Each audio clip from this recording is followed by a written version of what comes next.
Okay, just looking at styles of leadership, and if we start off with a definition of it, and Griffin argues that leaders are people who can influence the behaviours of others without having to rely on force.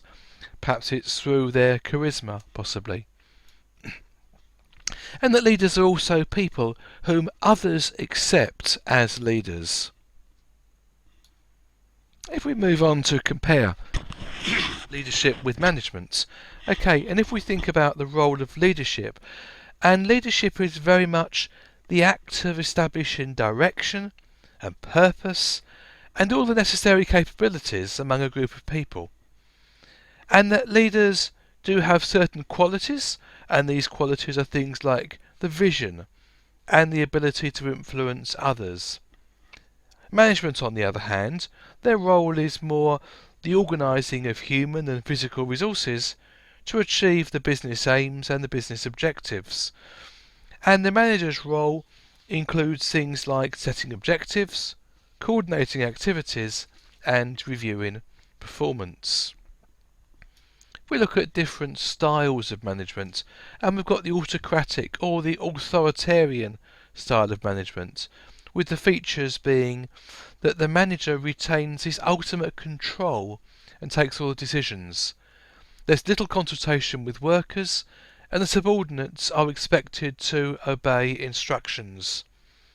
Now, there are benefits with this style, inasmuch as with autocratic management, quick decisions can be made, and it can be really useful and often necessary during a crisis situation. And it can ensure that the direction of the organisation does actually remain in line. It does stay on focus with the organisation's objectives. There is drawbacks with it though, inasmuch as that workers can become too dependent on managers to think for themselves. There's very little opportunity for creativity, and employees can be disengaged because there can be very little opportunity to express their ideas, and the result of this can actually lead to a feeling of being ignored or being demotivated. Another management style is paternalistic, and some of the features of paternalistic management, it's similar to autocratic management, but the leader actually makes decisions based on what he or she feels is in the best interest of the workers. And the managers take most of the responsibility for decision making, although there could be some consultation with workers.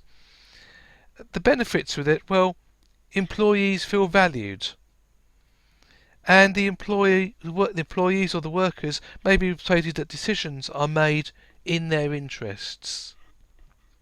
The drawbacks with it, though, is there's little scope for employees to make their own decisions, and perhaps they can actually feel powerless, and there can be very much a them and us culture with paternalistic management. There's the democratic side of management, and some of the features of this are that employees are encouraged to participate in and influence decision making, perhaps through things like suggestion schemes, quality circles, worker directives. There's that opportunity to be involved in decision making. Information is shared very much with team members in this style, and a single status culture is encouraged. The benefits with it is that democratic management can gain commitment, and especially during periods of things like change, and employees are more likely to buy into decisions. And it's quite likely that motivation will improve and there can be high motivation. I think one of the biggest drawbacks with it is that decision making can be extremely slow. The last one we're looking at here is the laissez-faire style of management, and this is where there's actually very little direction given to the workers. It's very much for them to get on with it, so broad guidelines are provided, but the day-to-day influence of managers is somewhat limited. So the subordinates or the workers, they're actually quite free to make their own decisions. The benefits, well, it's really useful if you've got skilled, creative and well-trained employees, and it can certainly motivate workers as they have so much more control over their working lives. Drawbacks with it, though, Its decision making can be extremely time consuming, and it can actually lack direction.